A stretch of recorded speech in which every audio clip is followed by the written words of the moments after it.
शिव के बारे कौन नहीं जानता। सभी शिव नाम काफी श्रद्धा भक्ति के साथ लेते हैं। सभी के रोम रोम में व हृदय में बसते हैं शिव। पर क्या आप जानते हैं कि शिव की उत्पत्ति का रहस्य क्या है? कैसे हुई उनकी उत्पत्ति? शिव जिनका जन्म कभी हुआ ही नहीं, जो अजन्मे हैं, जन्म और मृत्यु से परे, तो फिर आखिर कैसे हुई इनकी उत्पत्ति? आज के इस वीडियो के माध्यम से मैं आपको बताऊंगी शिव की उत्पत्ति का रहस्य।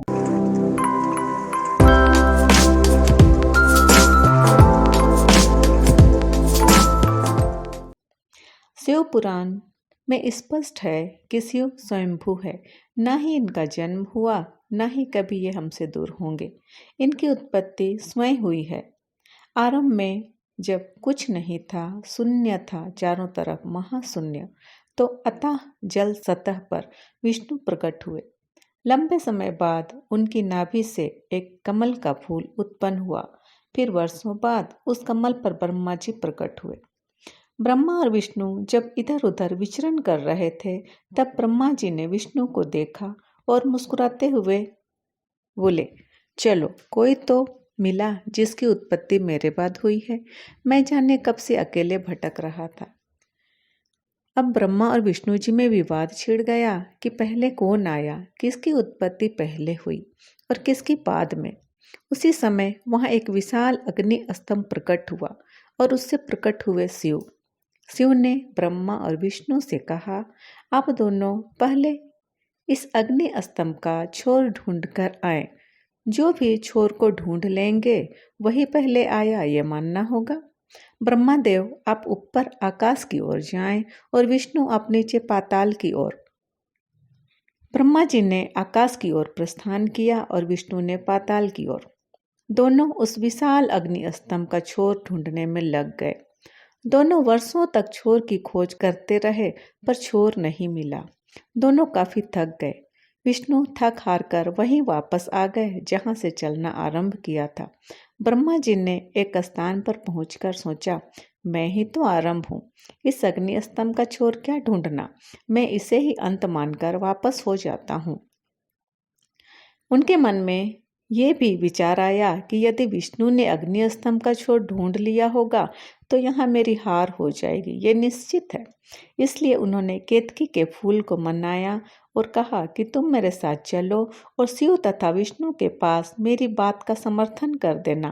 कह देना कि मैंने अग्नि स्तंभ का ऊपरी छोर पा लिया है। केतकी का फूल भी ऐसा करने के लिए राजी हो गया। ब्रह्मा जी केतकी के फूल के साथ वहां वापस आए जहां से चले थे। वहां शिव और विष्णु पहले से ही मौजूद थे।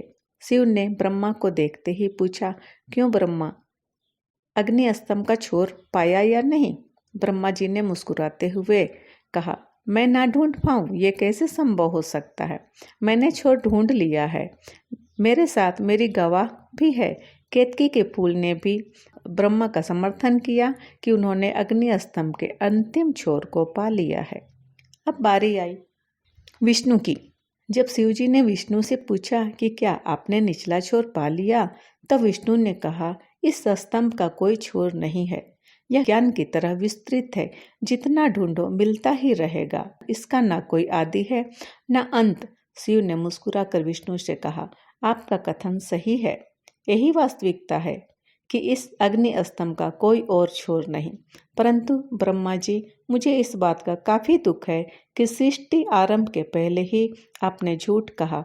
इस कारण आपको आज मैं शाप देता हूँ कि पूरी दुनिया में आपकी कहीं भी अकेले पूजा नहीं होगी।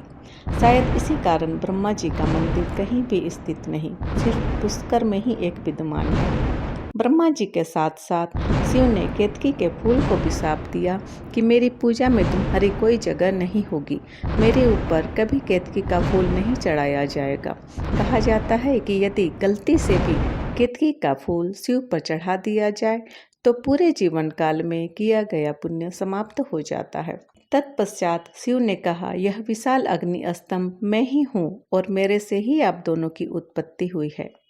अब बिना किसी स्वार्थ के हम सब अपने अपने कार्यों को संपादित करें। ब्रह्मदेव अब सृष्टि के रचयिता हैं, विष्णु पालन करता और मैं महादेव संहार करता। ये हुई शिव पुराण की गाथा। इससे अलग विष्णु पुराण में शिव की उत्पत्ति से संबंधित एक कथा और वर्णित है जो मैं आपको बताती हूँ। पर आगे बढ़ने से पहले चैनल को सब्सक्राइब करना ना भूलें। विष्णु पुराण में स्पष्ट है कि जब अग्नि स्तंभ के छोर को पा लेने के विषय में ब्रह्मा जी ने झूठ कहा तथा शिव को पहचानने से इनकार किया तो शिव अत्यधिक क्रोधित हो गए। तब विष्णु ने ब्रह्मा को शिव की याद दिलाई। तब ब्रह्मा जी ने शिव से क्षमा मांगी और शिव से याचना की कि वो उन्हें पुत्र रूप में प्राप्त हों।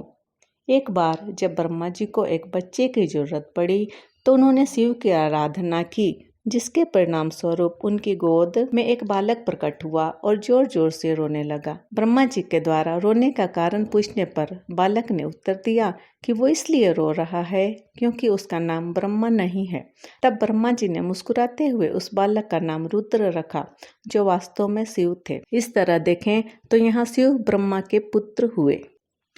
आपको यह कहानी कैसी लगी? अगर आपको यह वीडियो पसंद आया तो लाइक करें, शेयर करें और सब्सक्राइब जरूर करें।